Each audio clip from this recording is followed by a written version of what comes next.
요즘 사람들은 한 가지 질문을 자주 던집니다. 왜 나는 이렇게 열심히 사는데 여전히 불안할까?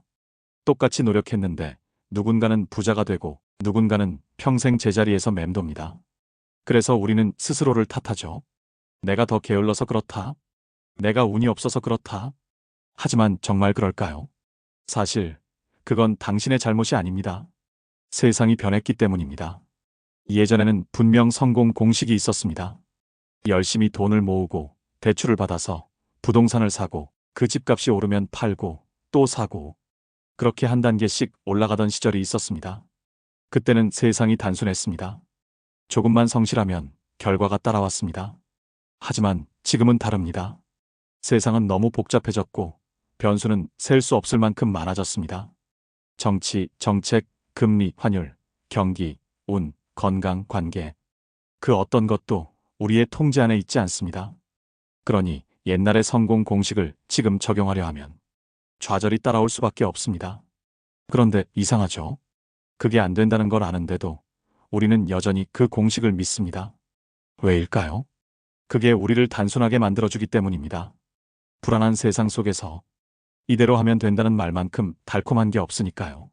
하지만 그 믿음이 지금 우리를 가장 깊은 피로 속으로 끌고 갑니다. 돈을 벌기 위해 사는 게 아니라 돈 때문에 마음이 병들어가고 있습니다. 우리는 지금 부의 시대를 지나 공허의 시대로 들어섰습니다. 그 차이는 단순합니다. 부의 시대에는 어떻게 더 가질까를 고민했다면 공허의 시대에는 왜 이렇게 허전할까를 묻기 시작했습니다. 한때는 성공을 꿈꿨습니다. 지금은 평온을 꿈꿉니다. 그 변화는 결코 패배가 아닙니다. 그건 인간이 성장하고 있다는 증거입니다. 생각해보세요. 돈이 많다고 모두가 행복하지 않습니다. 오히려 더 불안해진 사람들도 있습니다. 왜냐면 지켜야 할 것이 많아졌기 때문이죠. 돈이 늘어나면 마음의 평화도 함께 늘어날 거라 믿지만 실제로는 반대입니다. 부는 불안을 낳고 불안은 욕망을 키웁니다. 그리고 욕망은 끝이 없습니다. 철학자 에리히 프롬은 말했습니다. 우리는 존재하기보다 소유하려 한다. 그 말은 지금의 우리에게 너무나 정확합니다. 무엇을 가지고 있는가로 자신을 증명하려 하고 무엇을 더 가져야 행복해질 수 있다고 믿습니다. 하지만 어느 순간부터 그 믿음이 흔들립니다. 가지면 가질수록 내 안이 점점 비어가는 걸 느끼니까요. 그 공허가 우리를 멈춰 세웁니다. 부자가 되는 게 잘못은 아닙니다. 문제는 부를 목적으로 삼을 때입니다. 부는 수단이어야 하는데 언젠가부터 존재의 이유가 되어버렸습니다. 그래서 돈이 조금만 흔들려도 삶 전체가 무너지는 것처럼 느껴집니다. 이제는 물어야 합니다. 나는 정말 부를 원하나 아니면 불안을 덜고 싶은 건가? 우리가 진짜로 원하는 건 부가 아닙니다. 안심입니다. 내일이 무너지지 않을 거라는 믿음, 사랑하는 이들이 안전하다는 확신. 그걸 느끼기 위해 돈을 쫓는 겁니다. 하지만 역설적으로 그 불안을 없애려는 마음이 오히려 더 큰 불안을 만듭니다. 돈을 쫓을수록 더 불안해지고 비교할수록 더 초라해집니다. 그게 지금 우리 시대의 병입니다. 그래서 이제는 돈을 잘 버는 법이 아니라 돈에 흔들리지 않는 법을 배워야 합니다. 당신의 삶을 결정짓는 건 돈이 아닙니다.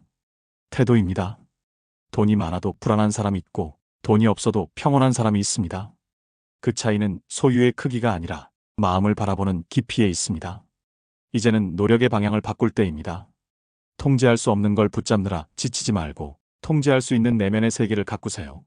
비교 대신 감사, 불안 대신 신뢰, 욕심 대신 평온.